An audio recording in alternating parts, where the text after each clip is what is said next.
과연 누구의 꿈이었는가라는 겁니다. 그렇게 짓고 싶었다라고 하면 성전 건축하는 이 꿈은 다윗 한 사람의 꿈이었는가? 아니, 다윗에 의해서 다 그 모든 것이 준비되었고 솔로몬에 의해서 완공되었으니까 솔로몬에 의한 꿈이었는가라고 생각을 할 수가 있습니다. 그러나 여러분, 하나님이 거하시는 이 성전의 꿈은 다윗의 꿈, 개인의 꿈이 아닙니다. 솔로몬이 가졌던 그런 개인의 꿈도 아닙니다. 이 성전의 꿈은 이스라엘 전체가 가지고 있었던 그런 이스라엘 공동체의 꿈이었습니다. 그렇기에 여러분, 이스라엘 전 백성이 하나님의 성전을 짓기를 그렇게 갈망을 했었고, 그 성전이 하나님의 은혜대로 완공이 되었습니다. 성전이 완공된 다음에 솔로몬이 성전 앞에 섭니다. 그리고 온 이스라엘 백성들이 솔로몬을 향하여 다 그가 자리에 모여 있었습니다. 여러분, 그때 그 기분을 여러분 아십니까? 그때 그 기분과 그 감격과 그 감동이 과연 어떠했을까요? 그냥 성전에 들어오는 그 순간부터 눈물이 철철 흘렸을 것입니다. 성전에 들어오는 그 순간부터 마음속에 놀라운 감격과 감동이 넘쳤을 것입니다. 그렇게 감동이 넘치면서 두 손을 들고 하나님을 향하여 감사하며 찬양하며 경배하는 그런 느낌의 영광스러운 일들이 그 가운데 있었을 것입니다. 시편에 보면 여러분, 성전에 올라가면서 부르는 기도라고 하는 시편의 내용들이 계속해서 나오는데, 이스라엘 백성들이 성전에 올라가면서 그런 내용의 기도와 찬양을 부를 수 있었던 이유는 무엇이냐면은, 자신들이 그렇게 꿈꾸었고, 자신들이 그렇게 감격스러워했고, 자신들이 그렇게 기도할 수 있는 그런 성전이 완공되었고, 그곳에서 내가 하나님을 향하여 부르짖을 수 있을 것이라고 하는 그런 기대감에 가득 차 있었기 때문에 이스라엘 백성들은 성전에 올라가면서 그렇게 감사의 찬송을 불렀던 것입니다. 그렇게 아름다운 성전, 그렇게 화려한 성전, 그렇게 웅장한 성전, 그 성전이 왜 그렇게 그 이스라엘 백성들에게는 필요했었을까요? 오늘 본문 말씀 속에서 우리가 솔로몬의 기도를 통해서 그 의미를 우리가 발견할 수 있게 될 겁니다. 우리가 오늘 보게 된 이 솔로몬의 기도는 단편적인 겁니다. 그러나 계속해서 그 뒷부분을 읽어보면은 솔로몬이 성전 앞에서 성전 완공을 드린 후에 하나님께 두 손 높이 들고 기도하는 그런 기도의 내용이 얼마나 웅장하고 장엄하고 얼마나 하나님 마음에 맞는 그런 기도였는지, 모든 기도가 마친 후에 솔로몬 성전에 하나님의 거룩한 영광이 임했다라고 표현을 하고 있습니다. 도대체 어떤 기도를 드렸기에 그 기도의 현장에 하나님의 영광이 임했을까요? 도대체 어떤 기도를 드렸기에 출애굽기 40장에 성막을 완성하고 난 다음에 구름이 성막 가운데 가득히 임했던 그 하나님의 영광이 그 성전 가운데 또다시 재현될 수 있었을까요? 오늘 이 기도의 내용을 여러분들과 한번 살펴볼 수 있기를 원합니다. 그래서 올해도 우리가 이런 기도 한번 해보자는 거죠. 이런 기도 한번 해보면서 이곳 가운데 하나님의 거룩한 임재의 영광을 우리가 기도할 때마다 느끼며 나아갈 수 있는 그런 귀한 장소가 될 수 있기를 소망합니다. 여러분, 그러면 솔로몬의 기도는 도대체 어떤 기도였을까요? 첫 번째로 우리 솔로몬의 기도는 기도의 대상이신 하나님에 대한 확실성을 가지고 드린 기도였습니다. 하나님의 대상인 확실성을 가진 기도였다. 여러분, 18절 말씀을 한번 보시죠. 하나님이 참으로 사람과 함께 땅에 계시리이까 보소서. 하늘과 하늘들의 하늘이라도 주를 용납하지 못하겠거든 하물며 내가 건축한 이 성전이오리이까 라고 말합니다. 여러분, 그 당시에 이 솔로몬 성전은 고대 근동 아시아에서 가장 아름답고 웅장한 것이었습니다. 그런데 지금 하나님이 어디에 계셨냐면, 이 솔로몬 성전을 짓기 전에 다윗의 장막이라고 하는 그곳에 천막 가운데 계셨습니다. 다윗이 예전에 우리 사무엘 시대 때 블레셋에게 하나님의 법궤를 뺏기지 않았습니까? 그 법궤를 다윗이 다시 갖고 오면서 예루살렘에 이제 하나님의 그 천막을 하나 만들어 놓고 거기에 하나님의 법궤를 안치해 놓았습니다. 그래서 하나님의 법궤가 있는 그 장막을 다윗의 장막이라고 그렇게 불렀었죠. 그 다윗의 장막에 있는 법궤를 이제 하나님의 성전으로 가지고 왔다라는 이야기입니다. 그런데 하나님께 기도를 하는 솔로몬이 하나님을 어떻게 부르고 있는지 보십시오. 18절 말씀해 보니까 하나님이 참으로 사람과 함께 땅에 계시리이까. 이 말은 무슨 말이겠습니까? 땅에를 넘어선 곳에 계신다는 이야기죠. 땅으로서 하나님이 제한할 수 없다는 것입니다. 하나님이 계신 곳은 땅만 계신 것이 아니라는 거죠. 그럼 하나님이 어떤 곳이냐? 어디에 계시느냐? 하늘과 하늘들의 하늘, 하늘이 몇 번 나옵니까? 3번 나오지 않습니까? 왜 3번 나오냐면 이때 당시에 이스라엘 그 고대 근동 아시아 사람들의 우주관이 이랬다는 이야기예요. 그 당시에 우주관은 어땠냐면은 하늘이 3개 있다라고 생각했어요. 그래서 3000층 이렇게 하늘에 3개. 첫 번째 보이는 하늘은 우리가 이렇게 눈에 보이는 하늘. 두 번째 보이는 하늘은 무엇이냐면은 하늘에 해와 달과 별이 있는 하늘. 세 번째 하늘은 어디 있냐면 하나님이 존재하시는 그 하늘. 그래서 3000층 그럽니다. 그래서 바울도 어디 갔다 왔다 그랬어요? 3000층 갔다 왔다 그랬잖아요. 그렇죠? 3000층. 그러니까 하나님이 계신 그곳에 자기가 영적인 체험을 했다라는 이야기입니다. 그러면 보십시오. 솔로몬이 기도한 하나님은 어디에 계시느냐? 하늘과 하늘들의 하늘이라도 주를 용납한다 못한다? 못한다는 거예요. 그러니까 하나님을 어디에 가두어둘 수 없는 분이라는 얘기죠. 하나님을 어디에 제한할 수 없는 분이라는 이야기입니다. 하물며 내가 건축한 이 성전에 하나님을 제한할 수 있겠느냐? 못한다는 이야기죠. 솔로몬이 왜 이런 기도를 드립니까? 기도의 대상이신 하나님이 누구인지 확실하게 알고 있는 거예요. 하나님은 제한받는 분이 아니라는 이야기죠. 하나님은 내 이성 속에, 내 생각 속에만 존재하는 그런 분이 아니라는 이야기죠. 이렇게 하나님에 대한 확실성을 가지고 기도하는 솔로몬의 모습 속에서 우리는 무엇을 알 수가 있습니까? 하나님을 온전히 경외한다는 것을 알 수가 있습니다. 하나님을 온전히 신뢰한다는 것을 알 수가 있습니다. 나는 아무것도 아니라는 것을 알 수가 있죠. 우리가 전심전력을 다해 성전 건축을 했지만 성막에 계신 하나님, 다윗의 장막 계신 그 하나님을 성전으로 옮기기 위해서 노력은 했지만 그런 것들은 아무도 소용없다는 이야기죠. 왜요? 하나님은 제한받는 하나님이 아니기 때문이라는 거죠. 하나님이 내가 건축한 성전에만 머물겠느냐 이 얘기입니다. 솔로몬이 기도한 기도의 서두에 하나님이 누구신지에 대한 분명한 솔직한 고백을 하고 있는 겁니다. 기도는 누가 할 수 있습니까? 기도의 대상이신 하나님이 누구인지 온전히 아는 사람만 할 수 있다는 이야기예요. 하나님이 누구신지 모르는데 어떻게 기도할 수가 있겠습니까? 하나님이 누구신지 알기에 하나님을 향하여 기도할 수 있는 겁니다. 사도 바울이 2차 전도 여행 중에 아테네에 갔습니다. 아테네에 갔더니 사도 바울이 기가 막힌 겁니다. 기가 막힌 거예요. 왜 기가 막힙니까? 아테네에 가니까 수많은 신들이 있어요. 얼마나 신들이 많았던지 그 신들의 이름조차도 붙이지 못할 정도로 신들이 많았다는 거예요.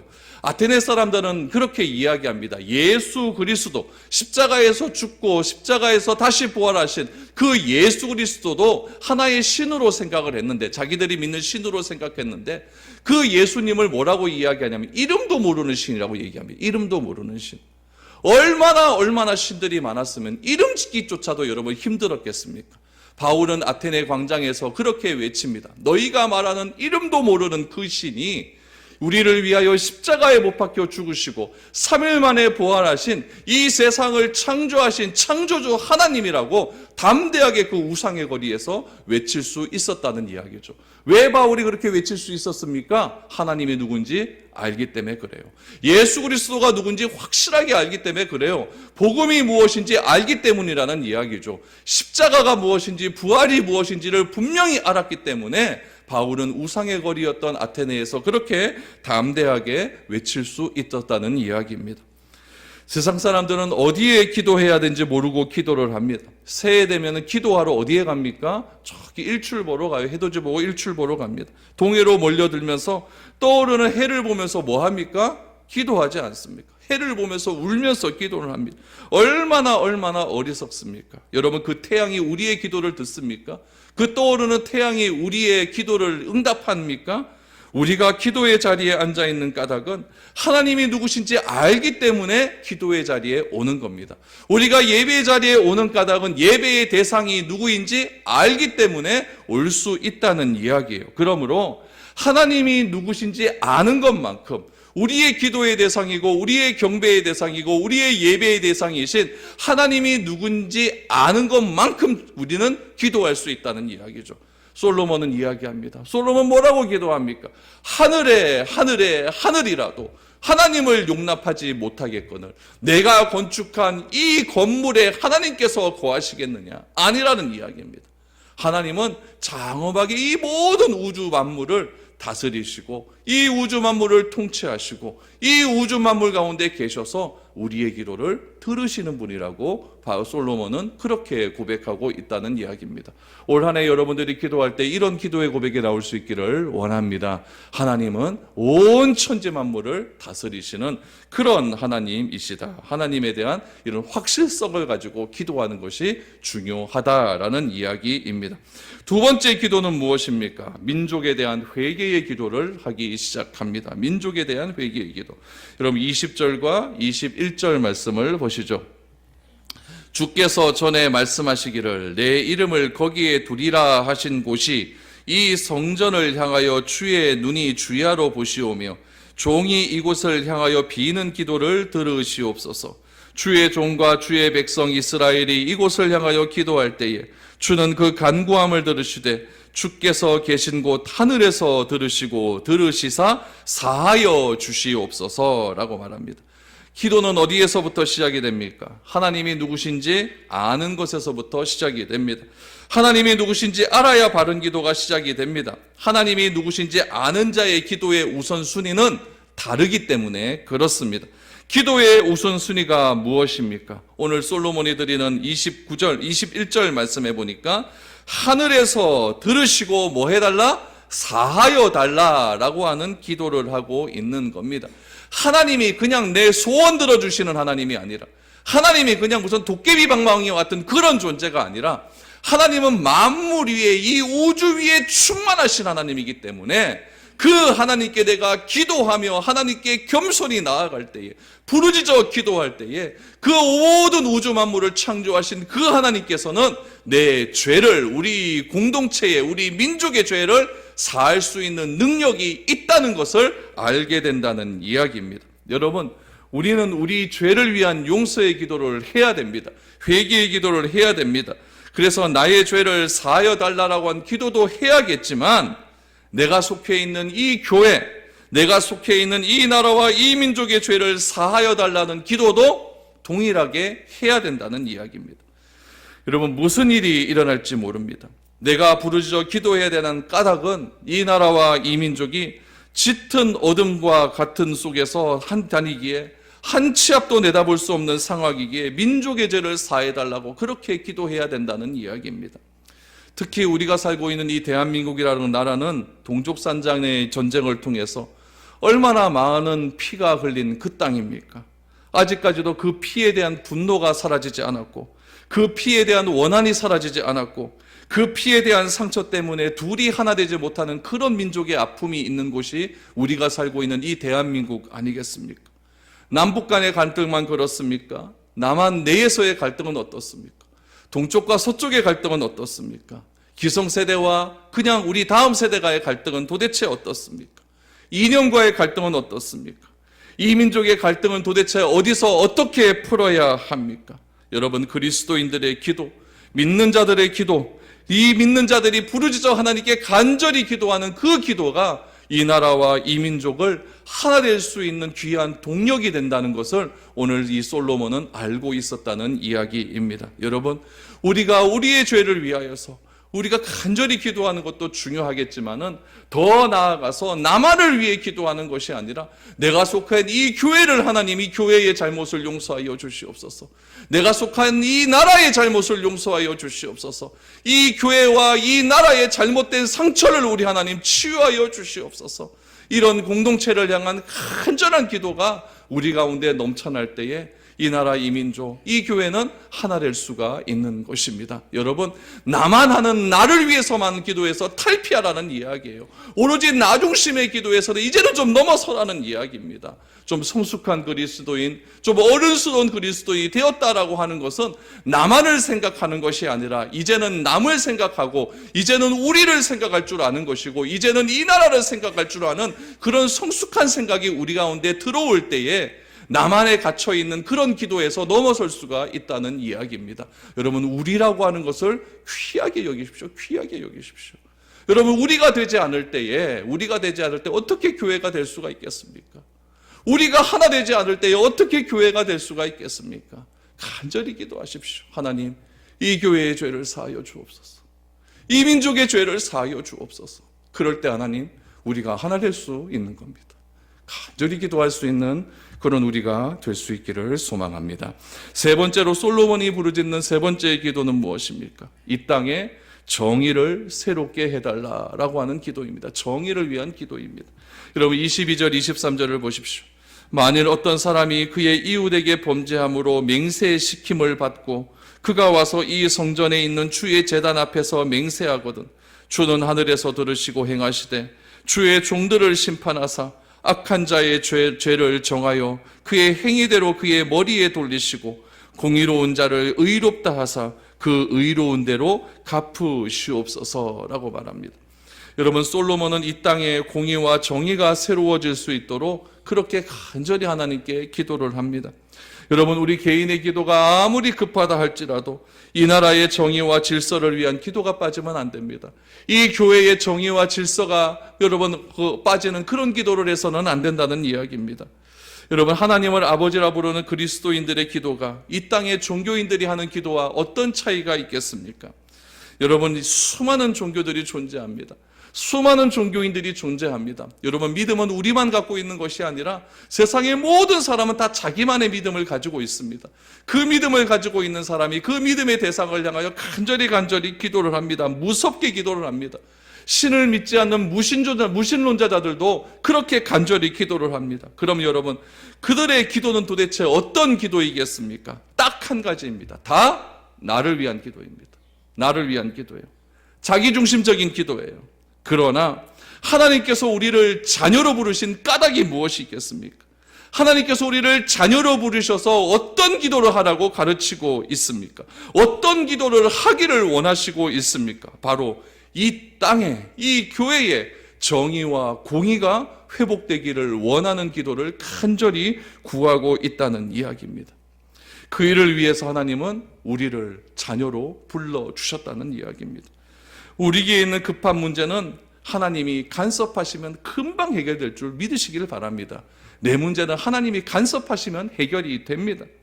우리에게 있는 급한 문제는 그렇게 해결이 되는 거예요. 왜 내가 절에 가지 않고 내가 우리 이슬람에 있는 모스크에 가지 않고 왜 내가 교회라고 말을 합니까? 왜 교회가 모인 이 교회 이 모임이 교회라고 말을 합니까? 이유는 딱 한 가지입니다. 교회의 정의를 구하고 교회의 공의를 위하여 하나님께 간절히 기도하라고 그렇게 나 자신을 교회로 불러주신 것 아니겠습니까? 이런 기도를 하라고 여러분 다 기도회를 했다. 그럼 사람 모이겠습니까? 안 모입니다. 안 모입니다.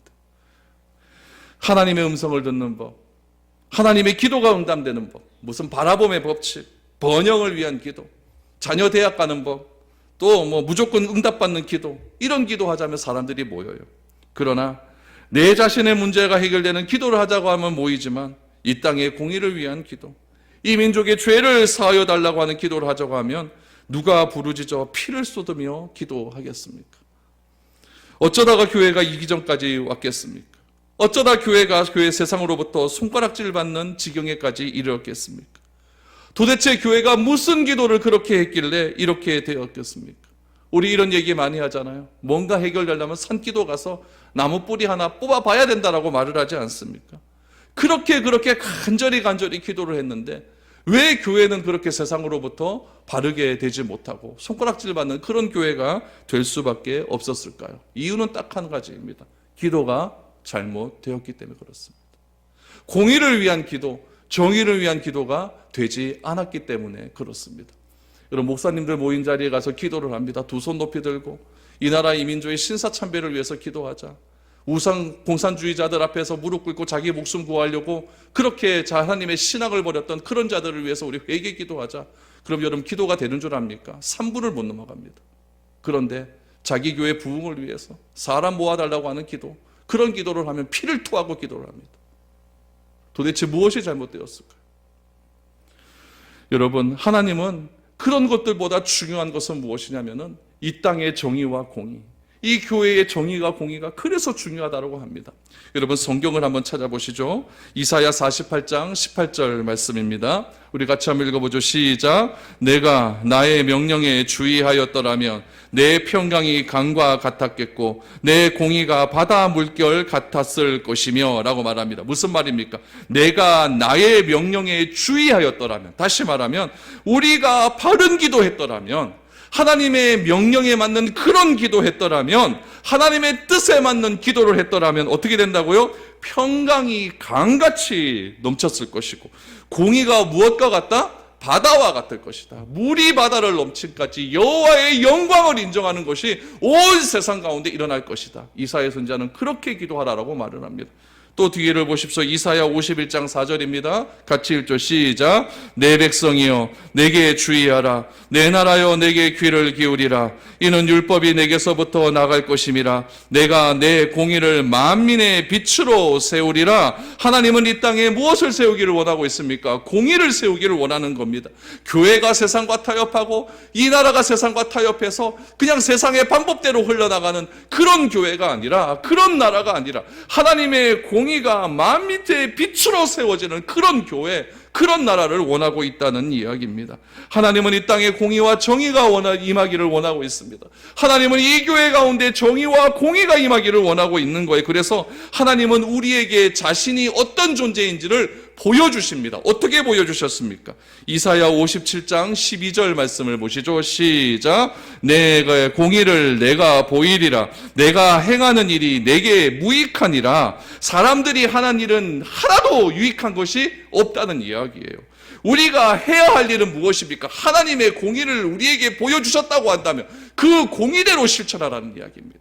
하나님은 공의를 보여주셨다는 이야기예요. 그래서 예레미야 9장 24절 말씀에 보면은 예레미야는 이렇게 이야기합니다. 무엇을 자랑하라고 하느냐? 같이 읽어보죠. 시작. 자랑하는 자는 이것으로 자랑할지니 곧 명철하여 나를 아는 것과 나 여호와는 사랑과 정의와 공의를 땅에 행하는 자인 줄 깨닫는 것이라. 나는 이 일을 기뻐하노라. 여호와의 말씀이니라. 무엇을 자랑하라고 합니까? 하나님을 자랑하라고 합니다. 내가 돈 많이 벌고 잘 먹고 잘 살게 된 것, 그런 것 자랑하지 말고 내가 하나님을 아는 것, 하나님께서 사랑과 정의와 공의를 이 땅에 행하시는 분, 나는 그분을 믿는다.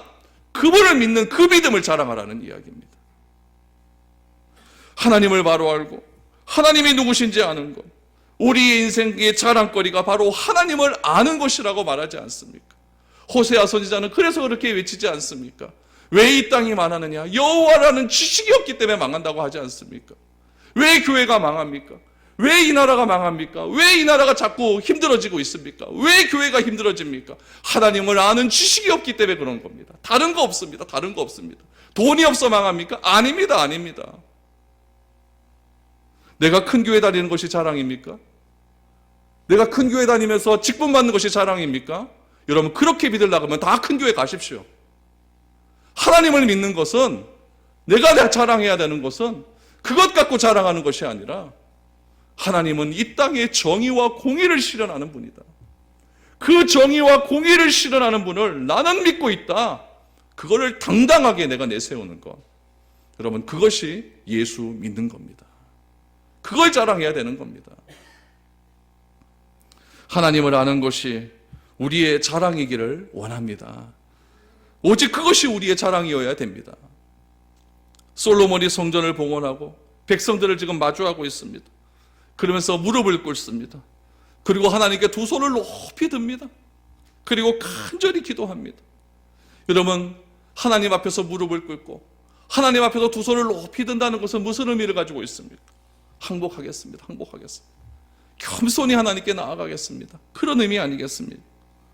솔로몬이 이스라엘의 왕이었지만 하나님 앞에서는 아무것도 아니라고 하는 그런 겸손의 자세를 가지고 두 손을 높이 들고 부르짖습니다. 무엇을 부르짖습니까? 하나님, 내가 이 성전을 건축했습니다. 하나님, 내가 이것을 건축했습니다. 하나님께서 나에게 이렇게 많은 부와 재능을 주셨습니다. 이런 이야기 한마디도 나오지 않습니다. 내가 이 시간 자랑할 것은 하나님께서는 이 땅에 정의와 공의를 실현하시는 그런 분이라는 것을 간절히 자랑하고 있는 것입니다. 그래서 이야기하지 않습니까? 23절 말씀해 보니까 주의 종들을 심판하사 악한 자의 죄를 정하여 그의 행위대로 그의 머리에 돌리시고 공의로운 자를 의롭다 하사 그 의로운 대로 갚으소서. 하나님은 이런 분이라는 것을 지금 간절히 구하고 있는 것입니다. 우리가 전심으로 부르짖어 기도한다면 하나님께서는 이 교회를 고치실 줄 믿습니다.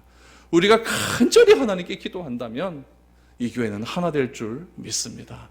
마음을 같이하여서 하나님의 귀한 일을 하는 아름다운 교회가 될 줄 믿습니다. 그냥 된다고 생각하지 마십시오. 하나님은 이런 자의 기도를 들으시는 겁니다. 솔로몬이 했던 네 번째 기도는 무엇입니까? 바로 회복을 위한 기도를 합니다. 24절, 25절을 보십시오. 만일 주의 백성 이스라엘이 주께 범죄하여 적군 앞에 패하게 되므로 주의 이름을 인정하고 주께로 돌아와서 이 성전에서 주께 빌며 간구하거든 주는 하늘에서 들으시고 주의 백성 이스라엘의 죄를 사하시고 그들과 그들의 조상에게 주신 땅으로 돌아오게 하옵소서. 솔로몬이 이스라엘이 범죄하여 적군과의 싸움에서 패배하여 이 성전에 나와 하나님께 간절히 빌며 간구할 때에 하나님, 이스라엘이 기도하는 자들의 이 기도를 들으시고 이 백성의 죄를 용서하여 주시고 조상들에게 주신 그 땅으로 다시 돌아오게 달라는 회복의 기도를 드리기 시작을 합니다. 하나님께서 우리에게 허락한 땅을 회복하게 해달라고 기도하는 겁니다. 죄를 사하시고 이 땅에 공의가 회복되게 해달라고 기도합니다. 이것이 여러분 솔로몬이 온 이스라엘 백성들 앞에서 부르짖어 기도하는 기도의 내용입니다. 우리가 무슨 기도를 어떻게 해야 할지 바르게 알아야 됩니다.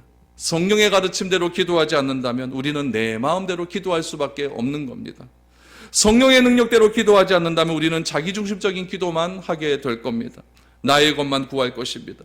좀 잘 먹고 잘 입고 좋은 곳에 살겠다고 하는 그런 기도만 하게 될 겁니다. 그러나 이런 기도는 전심으로 하나님이 원하는 기도는 아닙니다. 하나님이 원하시는 기도는 하나님을 바로 아는 것에 있습니다. 하나님이 원하시는 것은 하나님의 뜻이 이 땅 가운데 바르게 임하고 이 땅 가운데 이 교회 가운데 정의와 공의가 바로 세워지기를 원하는 기도를 하고 있는 것입니다. 이 땅에서 내가 살기 위해서 필요한 것은 그 다음의 문제입니다. 우리의 문제는 무엇이 되면 된다고요? 하나님이 간섭만 하면 다 되는 거예요. 간섭만 하면 되는 거예요. 그래서 우리가 하나님께 간절히 기도하는 것은 참으로 회복의 은혜가 임하게 해 주시옵소서. 이것을 기도해야 되는 겁니다. 다섯 번째 기도는 무엇입니까? 이스라엘을 온전하게 해달라는 기도입니다. 26절, 27절 보십시오. 만일 그들이 주께 범죄함으로 말미암아 하늘이 닫히고 비가 내리지 않는 주의 벌을 받을 때에 이곳을 향하여 빌며 주의 이름을 인정하고 그들의 죄에서 떠나거든 주께서는 하늘에서 들으시고 주의 종들과 주의 백성 이스라엘의 죄를 사하시고 그 마땅한 행한 성한 길을 가르쳐 주시오며 주의 백성에게 기업으로 주신 주의 땅에 비를 내리시옵소서. 여러분, 땅에 비가 내리지 않습니다. 농경사회에서 중요한 거 비 아니겠습니까? 가뭄이 오면 당장 사는 것 자체가 힘들어집니다. 그래서 솔로몬은 기도합니다. 이 땅에 죄를 사하여 주시면 그리하여서 모든 것이 회복되면 땅도 온전하게 된다는 이야기입니다. 우리는 무엇만 기도합니까? 땅의 온전함을 위해서만 기도합니다. 그러나 솔로몬의 기도는 순서가 바뀝니다. 이 땅에 죄를 사하시고 그리하여 모든 것이 회복되면 땅의 문제도 해결된다는 이야기입니다. 지금 우리가 살아가는 시대는 마지막 시대를 향하여 달려가고 있다고 합니다. 요즘 시대는 무슨 시대라고 얘기합니까? 4차 산업혁명 시대라고 말하지 않습니까? AI의 시대입니다. 이런 시대의 특징은 무엇입니까? 인간이 인간으로서의 존엄의 가치를 발견하지 못하는 시대입니다. 무슨 말이냐면 예전에 파스칼은요, 인간은 생각하는 갈대다라고 이야기했습니다. 인간의 존엄성은 어디서 발견할 수 있냐면은 생각, 사고에서 발견할 수 있다는 이야기예요. 인간이 다른 존재와 차별성을 두는 것은 바로 사유함과 생각에 있다라고 생각을 했습니다. 그래서 인간은 생각하는 갈대다라고 하면서 이성주의가 판을 치게 되었다는 이야기예요. 그런데 인간만이 사유하고 인간만이 하나님께 우리의 모든 간구를 하나님께 아뢰었는데 이제 인간의 사유보다 더 뛰어난 존재가 이 땅에 등장을 했습니다. 그것이 누구입니까? AI입니다. 이세돌이가 아무리 해도 한 번을 이기기가 힘듭니다. 그런 시대를 우리가 살아가고 있습니다. 그렇다면 예전에는 사유함을 통하여서 생각함을 통하여서 인간의 존엄성과 인간의 가치가 발견되었다고 한다면 오늘날에는 그 사유함이 인간의 가치가 아닙니다. 무엇이 인간의 가치일까요? 오직 하나님의 형상입니다. 하나님의 형상, 하나님의 형상대로 지음을 받은 인간, 이것은 여러분 아무리 AI가 발전하고 4차 산업혁명이 5차 산업혁명이 된다 할지라도 하나님의 형상이라고 하는 이 가치는 절대 불변의 가치입니다. 하나님의 형상이 어떤 것을 형상이라고 이야기합니까? 하나님이 이렇게 생겼습니까? 아니에요. 그걸 형상이라고 말하지 않습니다. 영어 성경에 보니까 하나님의 형상을 이미지라고 나와요. 이미지. 하나님의 이미지대로 우리를 창조하신 겁니다. 그 하나님의 이미지가 어떤 이미지입니까? 사랑과 정의입니다. 공의로움이에요. 그 형상대로 우리를 그대로 창조해 주셨다는 이야기예요. 우리가 다시 간절하게 기도해야 할 까닭은 모든 질서가 다 무너져 버렸어요. 모든 가치가 다 무너졌어요. 모든 기준이 다 무너졌어요. 하나님의 기준과 하나님의 윤리도 무너졌어요. 이런 시대를 무슨 시대라고 하냐면 포스트 모더니즘의 시대라고 이야기합니다. 탈근대주의예요. 탈근대주의. 우리가 생각하는 현대의 사고가 있었어요. 우리가 생각하는 현대의 틀이 있었다는 이야기예요. 그것이 다 깨어져 버렸어요. 주일이 되면 교회 나와야 된다. 예배 드려야 된다. 이것이 우리가 예전에 생각하는 틀이었어요. 이제는 그걸 깨버립니다. 뭐 꼭 교회 나와야 되나? 집에서 예배 드리면 되지. 인터넷으로 예배 드리면 되지. 꼭 헌금 요와서 해야 되나? 뭐 집에서 예배 드리고 온라인으로 쏘지 뭐. 토스로 토스하지 뭐. 이런 시대가 되어버렸다는 이야기예요. 얼마나 충격적인 시대입니까? 사람을 죽여도 예전에는 다 죽이면 범죄였는데 요즘은 여러분 상황률이라는 것이 나와서 어떤 상황이 그 사람을 죽일 수밖에 없는 상황이 되었다고 한다면 죽여도 되는 시대를 살아가고 있습니다. 이것이 오늘날 우리가 살아가는 그런 시대예요. 여러분, 하나님의 가치와 윤리가 무너진 이런 시대에 우리가 아니고선 누가 이것을 고쳐달라고 기도하겠습니까? 오늘날 뉴스와 매스컴을 통해서 얼마나 충격적인 이야기가 많이 올라나고 있습니까? 다음 세대에 대한 이야기, 양극화된 전국에 대한 이야기, 사회윤리에 대한 파괴에 대한 이야기를 들으면서도 우리가 부르짖어 기도하지 않는다면 여러분, 이것이 바른 정신이겠습니까? 우리는 기도해야 됩니다. 이 땅에 주의 은혜의 비가 강물처럼 흐르게 해달라고 기도해야 됩니다. 비가 오지 않는 것만 가뭄입니까? 내 통장에 잔고가 없어지는 것만 여러분 가뭄입니까? 그러지 않습니다. 비가 오지 않아서 가뭄이 되어 먹고 사는 문제가 얼어지면 그것만 가지고 기도해야 되겠습니까? 오늘날 우리가 살아가는 이 사회에는 어떤 가뭄이 있습니까? 정의의 가뭄 시대입니다. 공의의 가뭄 시대입니다. 사랑의 가뭄입니다. 윤리의 가뭄 시대입니다. 가치의 가뭄, 하나님의 가뭄, 얼마나 많은 가뭄이 이 땅에 일어나고 있습니까? 이런 것들을 다 우리가 경험하며 살아갑니다. 그러면서 뭐라고 이야기합니까? 아유, 말세가 됐지. 주님 다시 오실 때가 됐지. 주님 여러분 내일 다시 오실까요? 모릅니다. 예수님이 승천하시고 난 다음에 데살로니가 시대, 여러분 에베소 시대, 그때도 주님은 다시 오신다라고 이야기했습니다. 주님은 분명히 다시 오십니다. 그런데 언제 오실지 몰라요. 그냥 이런 일이 일어났다고 해서, 이런 현상이 일어났다고 해서 여러분 당장 내일 오실까? 그거 잘 모르겠습니다. 언제 오실지 모르겠어요. 그 언제 오실지 모르는 그분만 기다리면서 우리가 해야 될 일은 무엇입니까? 탄식만 해야 될까요? 그거 아니에요. 오늘 솔로몬이 기도하잖아요. 하나님, 하늘의 문이 닫혀서 이 땅에 비가 내리지 않으면 하나님께서 이 땅의 정의와 공의를 새롭게 하여 주시어서, 우리가 회개하게 하여 주시어서 이 땅 가운데 비를 내려 주시옵소서라고 말하지 않습니까? 정의의 가뭄, 사회의 공의의 가뭄, 공의로움의 가뭄이 일어난다고 한다면 우리가 해야 될 일은 솔로몬처럼 기도하는 일입니다. 하나님, 사회의 가뭄을 회복시켜 주시옵소서. 정의로움이 회복시켜 주시옵소서. 이 교회에 예배의 가뭄이 일어나고 있는데 이 예배의 풍성함을 회복시켜 주시옵소서. 이런 기도 필요하지 않을까요? 여러분, 우리가 그리스도인이라고 하면서, 우리가 하나님의 사람이라고 하면서도, 이런 것들 다 알면서도 하나님께 나와 기도하지 않는다고 한다면 여러분, 많은 것을 가졌다고 하지만 우리는 무슨 것을 소유하면서 무엇을 이 땅에서 이렇게 자랑하며 살아갈 수가 있겠습니까? 진정으로 가치의 변화는 여러분, 내가 하나님께 얼마나 기도하는가에 있는 것입니다. 솔로몬이 이렇게 기도를 했습니다. 그리고 저 뒤에 보면은 솔로몬이 기가 찬 기도를 하나 더 합니다.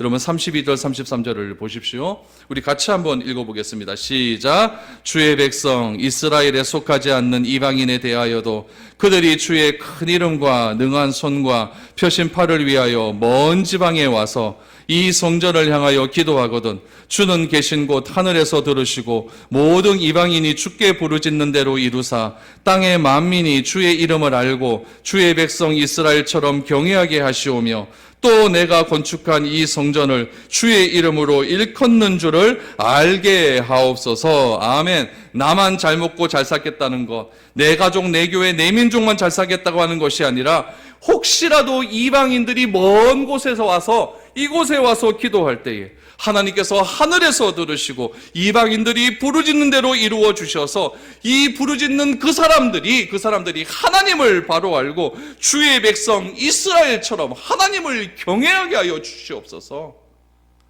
모든 하나님 나라의 회복을 위한 기도를 하고 있습니다. 여러분, 이것이 그리스도인들이 기도해야 되는 이유입니다.